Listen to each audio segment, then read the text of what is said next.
So we have an international relationships panel. I'd like to have all our panelists to come and join me right now. I'd like to welcome President and CEO of the First Nations Finance Authority, Ernie Daniels, Chairman of the Lands Advisory Board, Chief Robert Louie, Director of Indigenous Engagement Laws and Relations of First Nations Financial Management Board, Sheila Point, and Dr. Andre Ledresse, Director of Financial Realities, to the stage for international relationships. All set to go. Boy, that is a hard act to follow. My heart is still beating. I'm so proud of our young people. My goodness. We will do our best, right, to follow that. You know, it actually, there are alliances and there are continuing themes. So, this International Indigenous Relationships panel, I'm pleased, very pleased. So, good afternoon. Mino Gishgat, it's a good day in Ojibwe. Ani, hello. It's an honor to be here, truly, and an honor to welcome you to this discussion on enhancing international Indigenous relationships. I want to acknowledge the Mississaugas of the Credit First Nation welcoming us to their territory, as well as the surrounding nations, Haudenosaunee, Wendat, and the Anishinaabeg. I have to tell you, this is especially meaningful for me to be together here today with you all over the past couple days. As an Anishinaabeg, a member of Scugog First Nation on Manitoulin Island, located just a short drive, 5 hours north of here, driving past at least a dozen First Nations along the way. So the good thing is you never run out of gas. There's always a place to stop in and make a new friend. Lots of places along the way. I've been in this role since 2018 as a Capacity Development Manager with the First Nations Financial Management Board. FMB is easier to say. And in that role, I share knowledge with First Nations, mostly in Ontario, and certainly traveling the highways, byways, float planes, and little boats to get to our northern communities and remote communities. Very proud of sharing knowledge and meeting some of our young people in those travels, and that's why that is so meaningful to me, the messages they shared. So this location, I have to tell you, continues to hold significance as a traditional meeting place. This is where we have gathered nation to nation for trade, diplomacy, and cultural exchange for many years, so very fitting for today's topic as well. Just before I get to introducing our esteemed guests and panelists here, over the past few years, First Nations and Indigenous institutions have continued to strengthen meaningful Indigenous partnerships and alliances with Indigenous communities and institutions all over the world, including the US, Australia, New Zealand, Portugal, South Africa, and other nations. No, I did not get to go on all those trips. These relationships are more than symbolic. They are practical, strategic, rooted in shared experience of colonization, resilience, and the pursuit of self-determination. At a time now when geopolitical landscape is shifting through trade realignments, procurement opportunities, climate change impacts and sustainability, and recognition of Indigenous rights on the world stage, Canada has a unique opportunity. By learning from and working alongside our international brothers and sisters, we are strengthening the role of our fiscal institutions, the Lands Advisory Board, and First Nations here at home. So, let me flip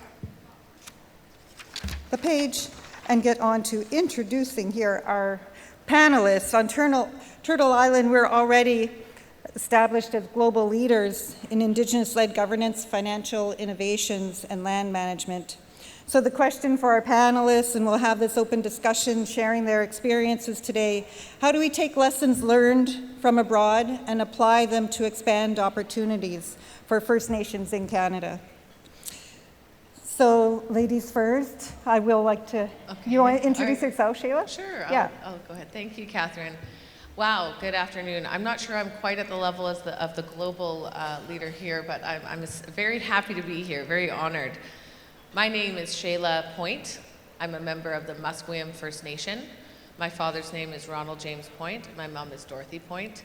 Actually, the most exciting thing about this First Nations Leading the Way 8 event is that I had, as an off-reserve member, I had the pleasure of meeting a Musqueam member all the way over here, way outside of our territory, and we had a really good connection last night. So shout out to her if she's in here. There she is, Garen family.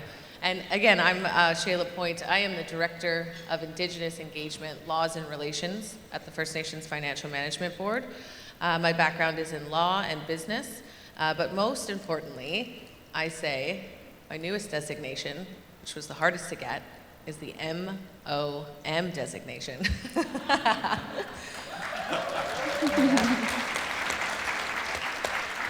And that has really changed my perspective on planning beyond the 7th generation and what it really means to have strong financial governance for our future generations. I mean, I thought I knew what I was doing when we were passing over 300 financial administration laws, but it wasn't until I had that MOM designation that made me realize what we're doing here today really is for the youth. So again, thank you to the youth panel that was here before us. But anyways, we're gonna get into why should the First Nations Fiscal Management Act institutions and the Lands Advisory Board support Indigenous people across the globe.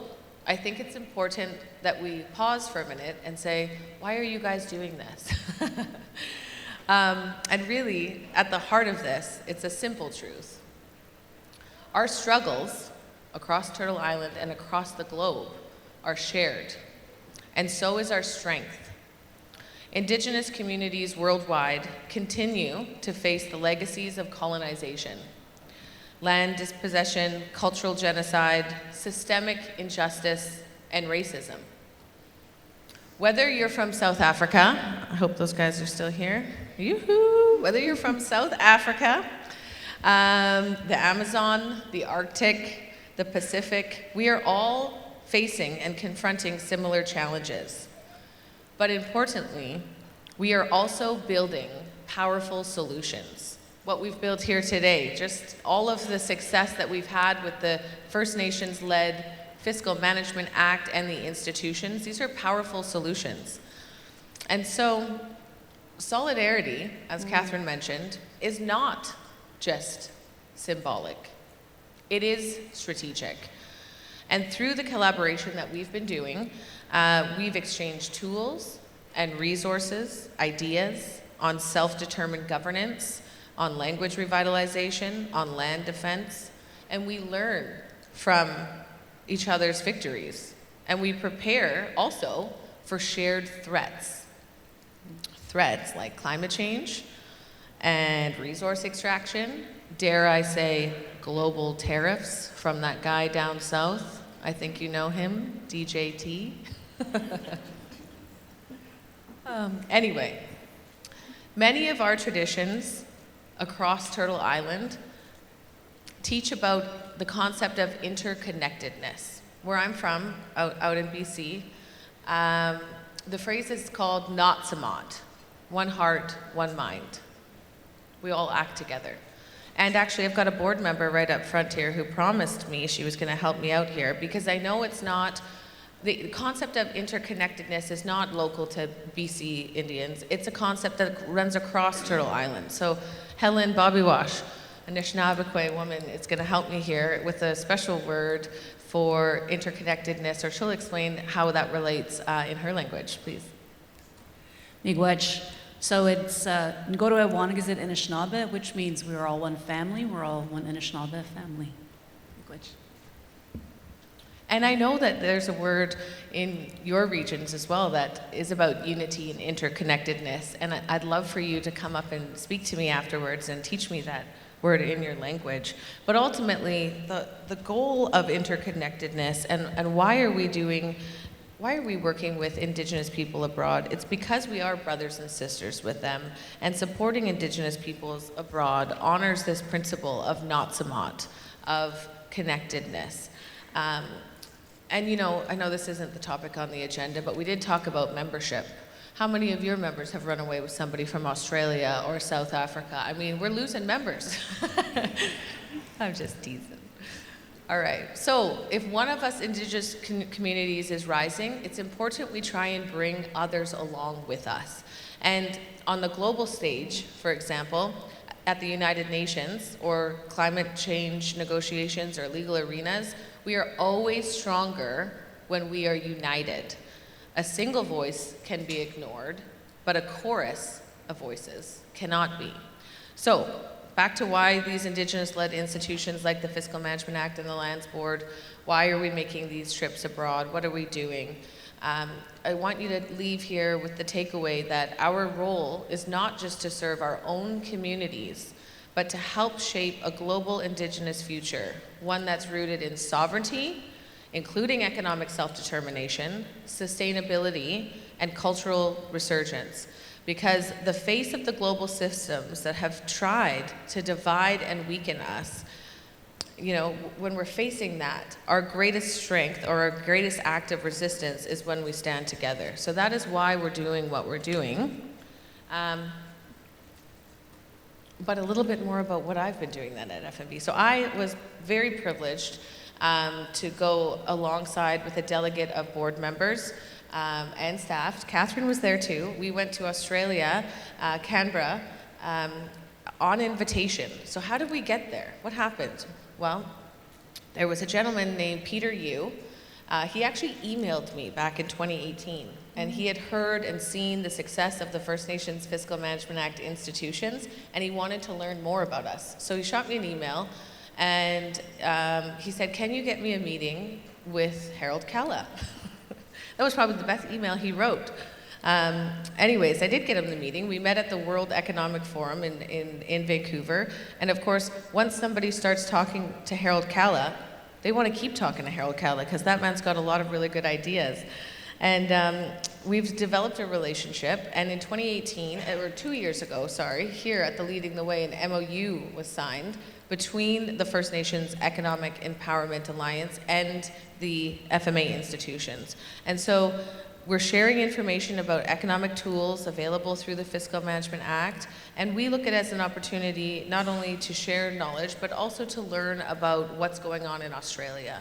So when we're taking this work on, it's because we're being guided by our North Star, by our past and future generations to support the future generations across the globe, across with our brothers and sisters, because it is important to remember that we're all connected. And we will continue the work in Australia.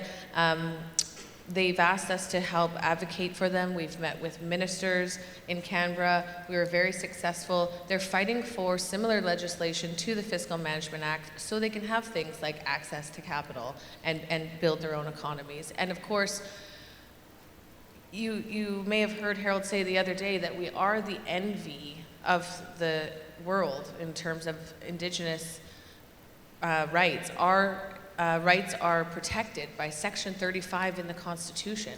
We have fought long and hard at the Supreme Court of Canada and won.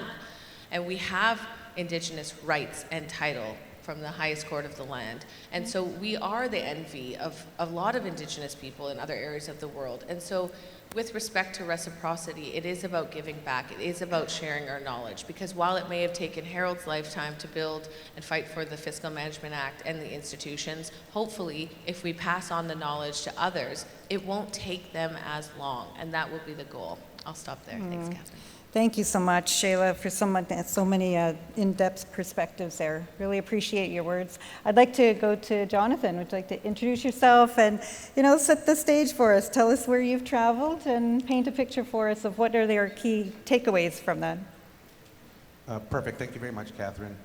To introduce myself, I should probably start by saying I am not Ernie Daniels. I am Jonathan Plant. I am a Scugog man from Six Nations. And I have been with the FNFA for approximately 2 years, where I am a strategic policy advisor. Prior to that, I worked at the First Nation Information Governance Center, also out of Ottawa. And then prior to that, I spent some time walking the halls of ISK and its various iterations for approximately 15 years. So I spent some time there. I learned a lot there. And probably one of the only First Nation people maybe that's proud to have spent time there because I bring that knowledge forward with me. I wanted to maybe talk a little bit more about the Australia piece. We did put together some slides today, so I'll just advance here. So you heard Shayla reference the signing of the MOU. And this is actually a picture from 2023 when we were actually signing that MOU. And the MOU is very interesting because it provided us with a frame to have the dialogue that we needed to have. And it's important that we have these engagements, but that there actually is a purpose. And this MOU gave us purpose. It was kind of a mutual agreement around how we were going to advance this relationship and this engagement. And if you read through the MOU, and I'm actually one of those people that loves to read these things, you get to section 4 and it talks about the purpose, the very specific purpose, and it's there in black and white. And it talks of things like economic development, access to capital, trade relationships. But probably the two most important words actually, because I think someone got tired of writing all these points about all these wonderful things that we were going to try and achieve. And one of the last points in that MOU, in that section, talks about having conversations without limitations. And I really enjoyed that part because I think that spoke to a lot of the takeaways that we all enjoyed. Shayla talked about reciprocity, and I think that there was a giving and receiving in all those dialogues. And I think that yes, we're advancing, we're doing a lot of amazing things, but they're doing a lot of amazing things in Australia as well. And so, we took that MOU to heart, and that's actually the instrument that kind of drove us forward and then turned into this invitation to go down to Australia. And so this happened just this past May. I think we were departing, a lot of us, on the same plane actually, on May 22nd, and then we arrived shortly thereafter. I think we completely missed the 23rd of May, which was my first experience of ever actually missing a complete day. And we were there for approximately 2 full weeks.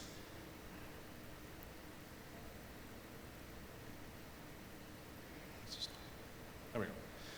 So that first week, we spent it in Canberra, and you heard Shayla reference that we had some pretty important discussions.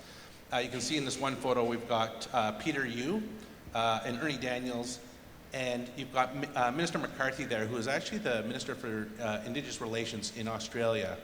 And Peter was very strategic in the way that he had set up all these conversations because he wanted us to go down there and kind of shake things up a little bit.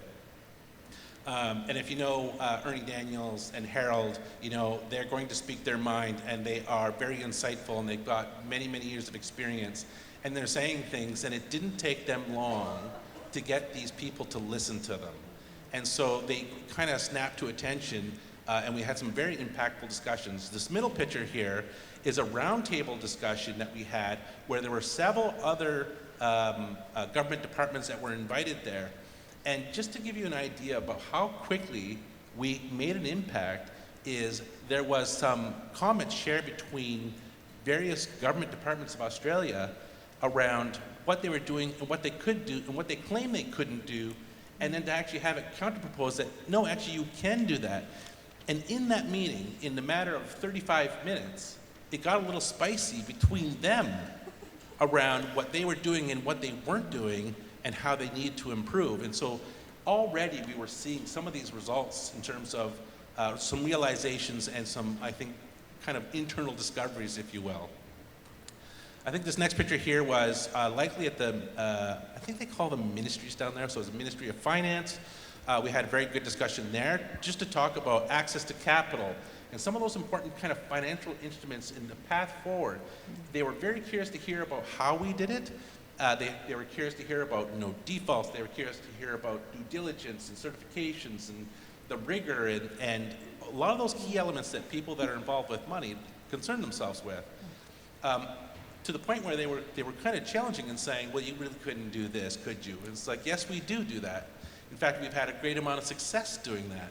And I think that there was a lot of realizations even in that room. And I looked at Peter at one point in time, and I could tell he was like, yes, this is going exactly the way that I wanted it to. And so it was really interesting to be a participant in those conversations, to actually see changes happening before your very eyes of people that were key influencers around advancing and changing that legislative landscape and changing the relationship period between Australian government and the Indigenous people. Carry on here. Near the end of the week, the first week, we had an opportunity to go to a reception with the Governor General, who was absolutely a joy to be with. And we were welcome there. We were given the floor. We made our presentations, and she was so welcoming and down to earth, and gave us the space to say what we wanted to say. And you knew she was down to earth when she decided that the podium was in the way, and she didn't ask someone to go move the podium. The Governor General went up and moved the podium herself because she was like, this is the way that it should be done.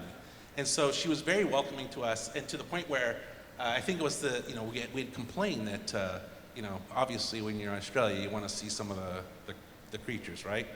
And we were kind of lamenting the fact that we hadn't really seen any kangaroos yet. And I remember I was talking to her, I'm like, yeah, well, we saw one on the way in, but it was dark and we almost hit it. And I said, but that doesn't count. And so she's like, well, listen, why don't you guys come back tomorrow and we'll take you on a tour of the grounds. And so I kind of feel like she was just saying that maybe. So we got talking, and I think Scott must be here somewhere, and Scott's like, oh, I'm interested in doing that. So we actually called them up the next day and said, yeah, so about that tour, we want to come back. And so I think about 15 of us went back the next day, and they were so kind again and welcoming. And we went on this tour where we saw, 200 kangaroos jumping around. So it was a very good experience. And I think that the point about seeing the kangaroos is that you can't be all work. You got to be a little bit of play. Well, you forgot to tell them the part where you were jumping like the kangaroos. There's no video though, so there's no TikToks of me jumping around. But no, it was very enjoyable. So, but the point there is that there was a real mixing, and I think that one has to ask, what do we take away from some of these conversations? Because it sounds like, well, we're doing this, and they wanted to learn about that type of thing. But in the welcome yesterday, I heard Chief Salt talk about diplomacy and how it can be more powerful when there's an Indigenous voice in there. And I think that when we're there and we're having those conversations, there's this blending that happens, not just between ourselves and our brothers and sisters of Australia, but also of the government and the people representing the government. And not only does it bring and strengthen, I think, the relationship that the Indigenous people there can have with their government, but also ours, because we watch and we see and we learn and we bring that back. And by the way, the Governor Generals get together all the time, and they will talk about their interactions with Indigenous people and this First Nation delegation that came down to Australia, and how impressive it was and everything that they learned. So it may not be obvious in terms of what we always take away, but I think that it is always there, and sometimes those subtle things are some of the most powerful things that can come away from some of those conversations. And so I think that there is that give and take, and we're there to lift them up, but at the same time, they're lifting us up, and it's a real wonderful experience. Yeah, for sure. I'm going to try and get through the rest. So we worked our way up to Darwin. Realization for me, or a second realization for me, is that Australia's big. I don't know if you knew this. Because to go from Canberra up to Darwin was a 4-hour and 40-minute flight, and I didn't realize that. That's like going from coast to coast in Canada. But here's the one thing that really, and so we spoke at the conference, and it was wonderful. We made some connections with bankers and investors, and that was really interesting. Another takeaway for us, but also an opportunity to talk to them about how this works and our model, in terms of the institutions and the act and how it works. And they're like, this is all very interesting. And specifically, they kind of, a lot of them zeroed in on Ernie, because Ernie's the money man, right? And so they wanted to talk about the model that we have, this pooled financing, and how powerful that is, and how it's a model that's very, very unique around the globe. So they wanted to look at and have a conversation about how they might replicate that. But here's the most important thing that happened, is that when we got there, I think we flew in on the Saturday, and Sunday morning, first thing, we were invited out by the Larrakia people to ceremony. And we went out to the water, they invited us out, and we were all out there, and it was this really impactful experience. I have never been so far away from home and felt so comfortable and safe. And they were so kind and welcoming to us and sharing their ceremony with us. It was an emotional experience. And I think that this goes to the without limitation, because certainly there was this conversation about, an intellectual conversation about culture and our connecting to land and resources and how that factors into everything, but also it was the cultural aspect in terms of what it meant to us and how it was important for us to have that connection. And I think we bring that back with us as well. And so there, again, that's another one of those things, probably more subtle around a takeaway for us. And so that one was really, really cool. And then the last piece is that these things are ongoing. So we continue to have these conversations. I think it was just last week we had Jamie Lowe up here from NNTC, which is the National Native Title Council. He came up, he was having a conversation with Harold. He came up to West Bank and he had a conversation with Ernie to have that kind of ongoing face-to-face conversation about this is what we're doing, this is what we want to do. Do you have insights for us? Do you have thoughts for us? And of course, we're giving and we're receiving. And so the whole thing has been just a wonderful journey of lifting each other up and working very closely with our brothers and sisters in Australia. So that was my experience, and thank you for giving me the time to share it with you. Thank you so much. Thank you so much, Rick. I'd like to have Andre maybe share a little, introduce yourself as Director Tulo Center of Indigenous Economics. Yeah. Thanks. I'm Andre Ledresse with the Director of Tulo Center. I just wanted to give you an analogy to talk a little bit about our international work. So effectively, the economy works like this. People come up with ideas, and really good ideas, and enough people work together on them, attract investment. And ideas that are good enough to not only attract investment, but to be successful, eventually attract other people buying them, and it becomes trade. And that's how an economy grows, effectively. It starts between our ears, and eventually it becomes an export. I want to talk about what this group here, and specifically the people I'm sitting with here, have accomplished. Is that they've taken an idea, is that what if you create institutions, help First Nations implement jurisdictions, they use those jurisdictions to grow their economies, they grow their revenues, and then they implement more jurisdictions. What if you invent an idea that's possibly so good that it makes other people say, I'd like to try that. And I really think that's what this panel is about the fact that this group, and it's not just like the four of us, or the incredible leadership of Robert and Manny and others, that it's the people in this room have done something that's attracted international attention. And so the Tulo Center, I mean, what do we do? Well, we like to think of ourselves as the university that teaches people how to implement the Framework Agreement and the Fiscal Management Act in a way that grows your economies. And we've been lucky to discuss what we do with people that work at Stanford University. We've been really, really lucky to connect with the Naitahu from the South Island of New Zealand, who've looked at our ideas and said, geez, these have some interest. And we've talked to the National Intertribal Taxation Alliance in the United States, and they said, geez, we'd really like to work with you on these ideas. And what's evolved is that in the last 4 years, many of our students go to Stanford for a week as part of the Indigenous, it's called the Indigenous Student Seminar, and we talk about all of these ideas. And what it also has evolved in is that we've taught some of our classes at the University of Canterbury in Christchurch, New Zealand, and some of our students have spent, weeks touring the marae and the various communities there, and it's been an incredible exchange of ideas. And what's that led to?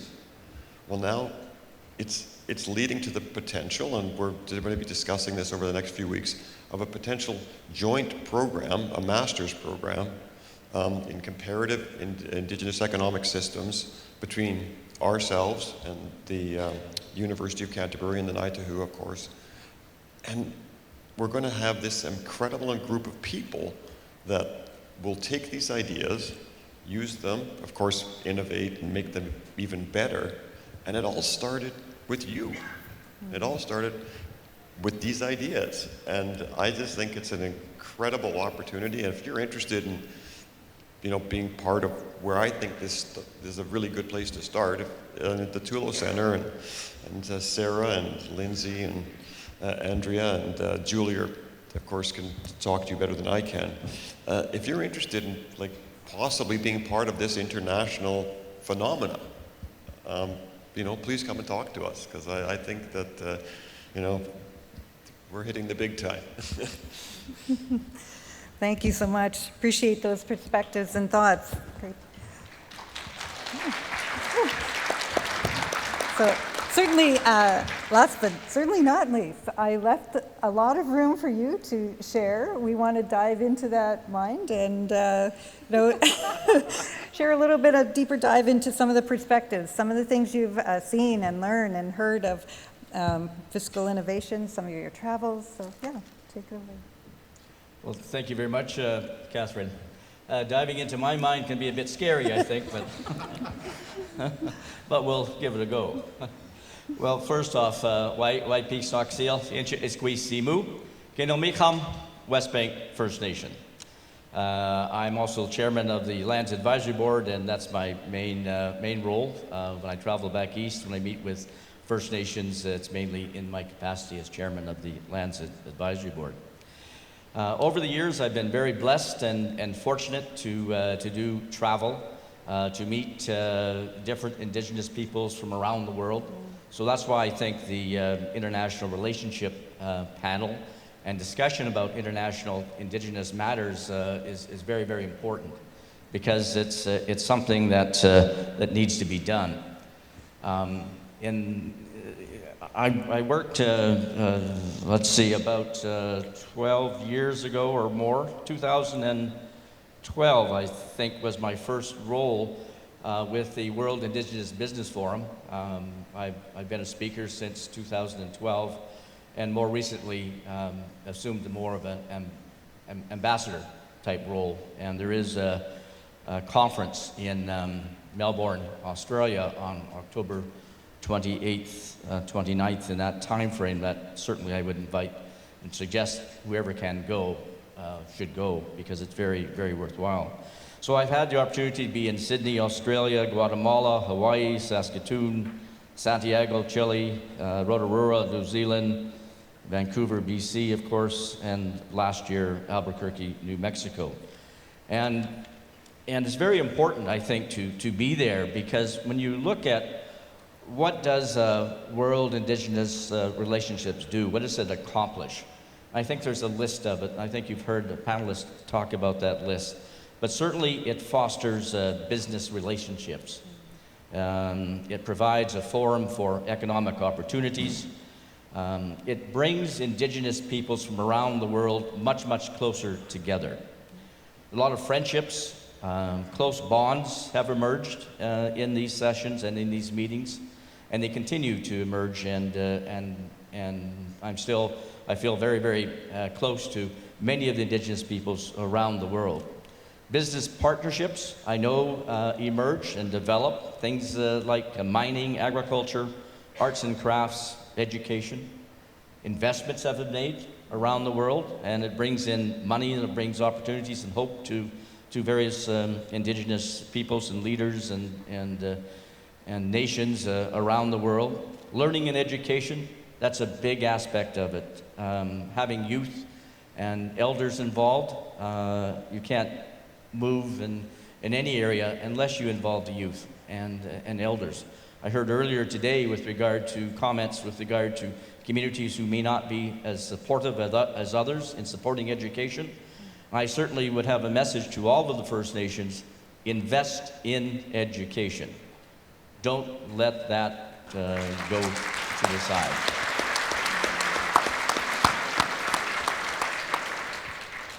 Also relationships, governance exchange, and governance learning. And I think I've seen from different communities around the world, I believe that Canada is probably the most advanced in the governance and exercising jurisdictional authority. And I think many Indigenous leaders from around the world look to Canada as to how they can learn. And I think the sharing of that learning is our responsibility as Indigenous peoples. This conference here, last year, of course, we had the delegation from Australia here. Prior to that, I understand we had Maori delegations, and of course, very, very pleased to have the South African delegation here at this conference. So earlier this year, in March of 2025, on my holidays, I went to South Africa. And it was more than just having holidays, because I had the opportunity to experience something tremendous, and that was to meet the South African delegates, the royalties, if you will, the traditional leaders within South Africa. And I put that as perhaps one of the highlights of my political career and one of the highlights of my life, quite frankly, to meet people like Prince Zulani and his colleagues. It just was a tremendous experience. And you're going to hear from Prince Zulani at the next panel session, but I think you're going to be quite surprised. I've learnt of the atrocities that exist around the world, especially in South Africa, the genocide. When we talk about genocide, I don't know if we really fully comprehend the word genocide.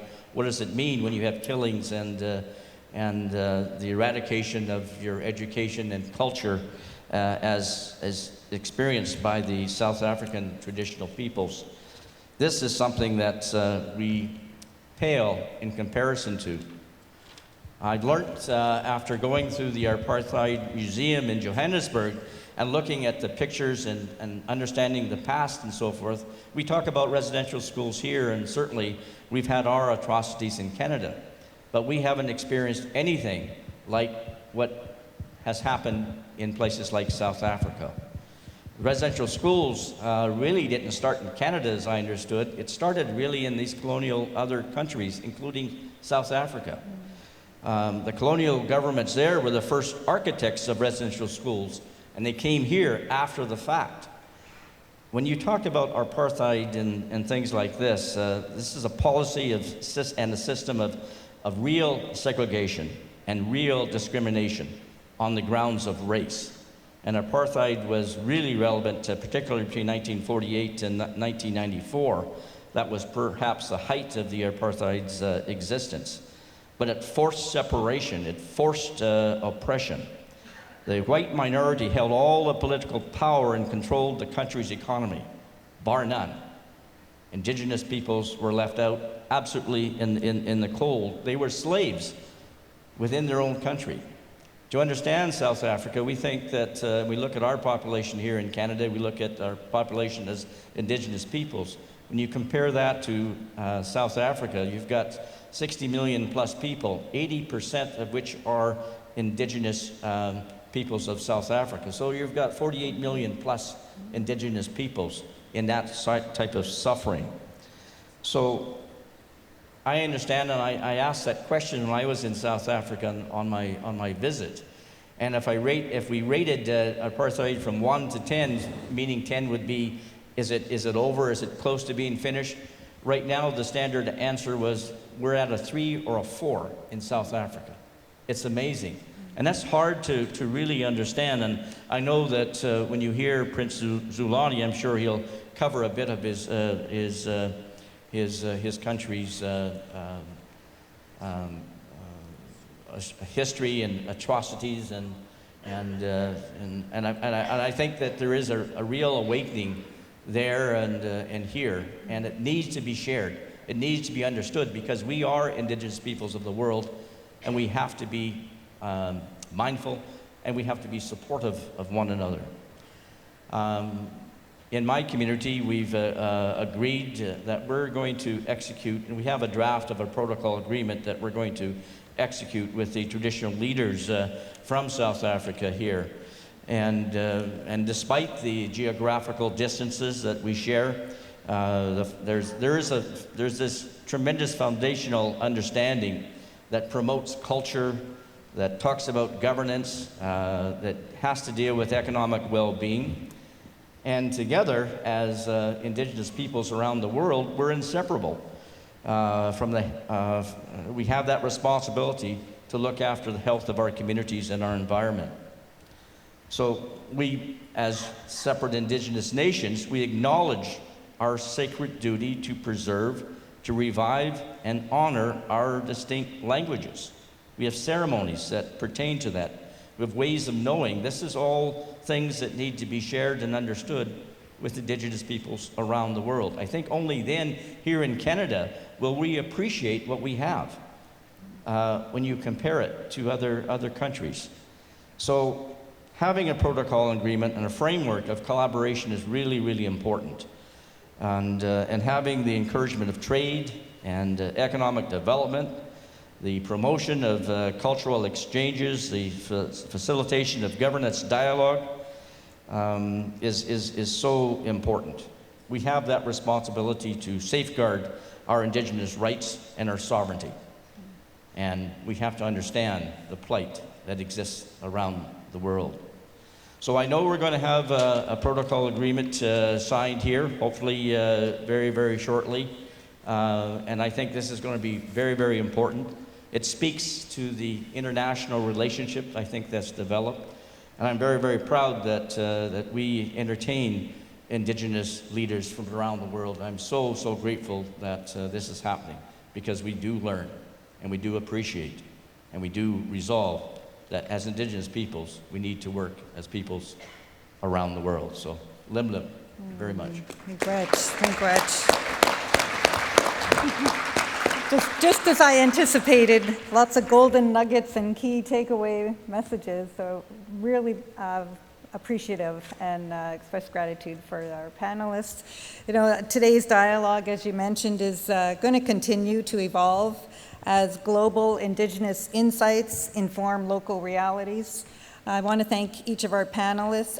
I want to give you, too, an opportunity. Is there another final message? Yeah, of course, Sheila. Okay, I've got one final message. I mentioned I'm a lawyer, but I also mentioned I work with a bunch of accountants, right? So I might get hung if I don't talk about ESG standards. So I think one final note I'll say is that there is a lot of fiscal innovation that can evolve from these global relationships that we are developing. And so innovative financial tools and governance models and generating strategies, they're all big possibilities of the work that we can advance to indigenize ESG standards.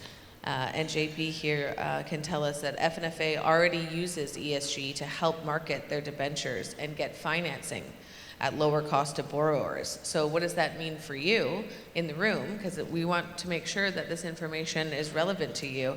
But if we do continue to indigenize ESG standards, and we believe that could support lowering borrowing costs for the nations in this room. Okay, so that's an important thing I didn't want to gloss over. I'm not sure if you want to hop on that, JP. No, thank you for that, Sheila. So yeah, it's a lot of the debentures that come out from FNFA have that ESG tagging to them. And for those of you that aren't familiar, you know, those are pieces that investors are now looking for when they're actually looking to make those investments, because as part of their portfolio, you know, their investors are dictating to them that these are the kinds of investments that they want to see made, because there is that kind of movement into that space.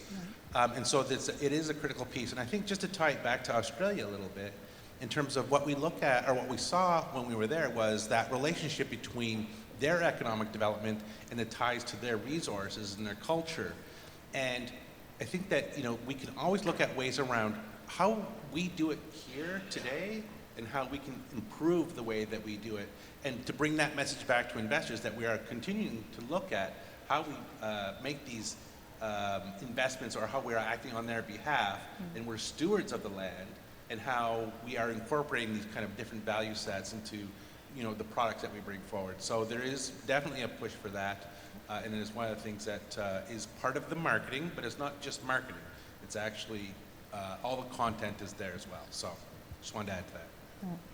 Perfect, thank you so much. Any other final messages? Yeah, Andre? I like to be brief. I'll end with a quick quote. This is the quote that's been outside our Tulo classrooms ever since we started. Never doubt that a few people with a really good idea can change the world. Indeed, it's the only way it ever has. Very true, yeah. Good. Go ahead. Well, just two things. One, just a reminder, the World Indigenous Business Forum, Melbourne, Australia, last week of this month. Anybody that can come, I certainly would encourage it. And secondly, I encourage you to visit South Africa, and don't miss out on the safaris as well. It's a world life unforgettable experience. Yes, for sure, for sure. It's on the list. It's on the bucket list. Again, I want to thank each one of our panelists for sharing knowledge with us today. Wishing each of you all safe travels out later in the day as we wrap up. I do want to share with you a little bit of from my language, Bamampi Minwa Gawagmin, so which means I will see you again. There is no words in Ojibwe for goodbye. Miigwech, miigwech, miigwech.